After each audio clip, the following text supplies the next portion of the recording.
Hey, welcome to Ham Radio Perspectives. I'm Quin, K8QS. I'm Tom, WA9TDD. People should not get all upset about using proper phonetics, phonetic codes. You know what I mean, Tom? Yeah, like your Queen Sugar call sign, yeah. If I use Queen Sugar in a video, I get nasty comments from people. Yeah, I've read them, yeah. Yes. Pretty nasty, too. Pretty nasty. Yeah. Especially if it's a video where I'm on the air using it. You know, if I just do it in YouTube, It's not as much. And people, well, here's the thing. I believe that you use the phonetics that work unless it's international situation. Right. I remember back in the day when we had local nets and stuff, everybody had goofy phonetics, you know, the whistling elevator, the Polish judo expert. And he was Polish. Yeah, and you were the underage gremlin. That's right. Yeah. UAG. Yeah.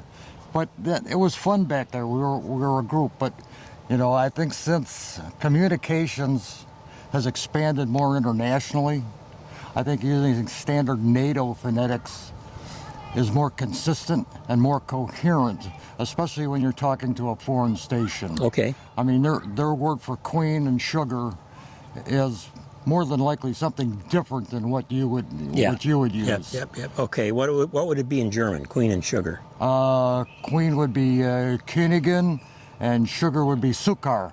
Okay, Zucker. All right. So I could use that if I'm speaking to someone in Germany, if I could remember it. Yeah, you can make a little cheat sheet. You know? There you go. Go to Google Translate. There you go. Yeah.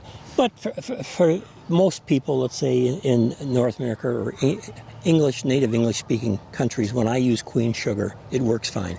The rule, it seems to me, should always be, do the phonetics help with communication? Okay, you want to use phonetics that help. So when I hear somebody in a contest saying they're W6 Mickey Mouse, right, and it's a North American contest, right, and it's MM, yeah, they could say Mike or something else. Yeah. But Mickey Mouse, right away, you hear that, you know what it is. It works really well. Well, you notice one thing with a lot of DX operators, they don't give your full call sign anyway. Yeah. You know, it's going to be Mickey Mouse here, you know. 59, even though they're 5'2". Right. Yeah, so. How come nobody gives honest signal reports anymore? Yeah. Don't want to hurt feelings. Oh, I'm sorry. We live in an age when everybody wants to be 599 plus. Yeah. Or 59 plus. Yeah. So at any rate, it's all about communication. Use the phonetics that work, and if it's an international situation, stay with the international use, the code. And so in the World War II phonetics, what would I be, QS?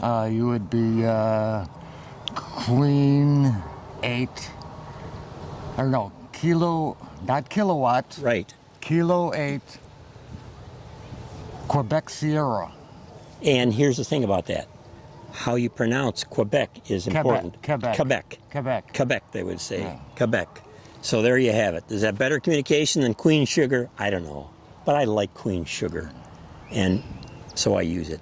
This is Ham Radio Perspectives, where we take on the most controversial topics in all of ham radio. I'm Quin, K8 Queen Sugar. And I'm Tom, Whiskey Alpha 9 Tango Delta. He's right on tune. On Clarity. On Clarity. 7-3, everybody.